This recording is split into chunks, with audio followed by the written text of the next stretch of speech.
Les premières campagnes d'exploration du pétrole au Mali ont démarré juste après les indépendances au cours des années 1960. Les travaux ont avancé timidement et en 20 ans, environ 9000 km² de données sismiques 2D ont été relevées à travers 4 grandes zones. Le bassin de Taoudéni, la fosse de Nara, le bassin de Tamesna et le Gao Graben. En 1983, ExxonMobil a déclaré le bassin de Taoudéni comme étant le plus intéressant du Mali. De nombreuses perspectives pétrolières y ont notamment été détectées. Dans les autres régions pétrolières, les résultats étaient loin d'être aussi satisfaisants. Cependant, le pays reste globalement inexploré en matière de potentialités pétrolières et gazières, estiment des analystes. Au total, seulement 5 puits d'exploration y ont été forés depuis. Du point de vue de l'industrie, c'est même l'aspect inexploré du pays qui lui donne du poids, car le potentiel pétrolier et gazier détecté lors des campagnes précédentes est très prometteur.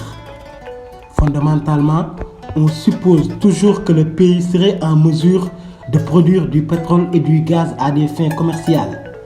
D'autre part, les études récentes montrent des formations géologiques très similaires aux formations pétrolières du pays comme l'Algérie, le Tchad et le Soudan.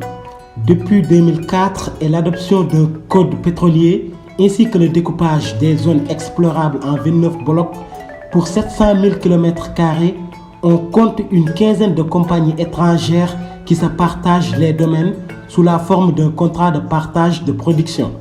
Parmi elles, on compte la société australienne Baraka Energy, la Sonatrach d'Algérie, Heritage Oil du Qatar ou encore Statoil du Norvège. Le bassin de Taoudéni est essentiellement une dépression centrée sur le nord du Mali, comprenant 2 mégaséquences. La plus ancienne s'étend du Protérozoïque tardif au Paléozoïque précoce. Il est composé de carbonate marin peu profond et de schiste nord interstratifié. Avec ses 14 blocs, il s'étend de la Mauritanie au Mali en passant par l'Algérie. C'est aussi le plus grand bassin sédimentaire du nord-ouest de l'Afrique. C'est en outre l'un des plus grands bassins du Paléozoïque précoce en Afrique, avec des épaisseurs de sédiments de plus de 5000 mètres par endroit. En 2006, une évaluation indépendante de son potentiel menée par le consultant RSP Energy a montré que les 5 blocs détenus par la société Baraka Petroleum pourraient abriter jusqu'à 645 millions de barils d'huile et 9 TCF de gaz naturel. Ce potentiel gazier, tout aussi important que celui de la zone de Muzarabani au Zimbabwe, ferait de la zone l'une des régions les plus prolifiques en gaz naturel du continent africain. Entre 1974 et 1982, les programmes de forage exécutés dans la zone de Taoudéni ont permis de prélever des schistes noirs infracambriens riches en matière organique avec un contenu organique total allant jusqu'à 20%. Cela signifie que la zone est aussi potentiellement un important réceptacle pour d'immenses gisements de gaz de schiste.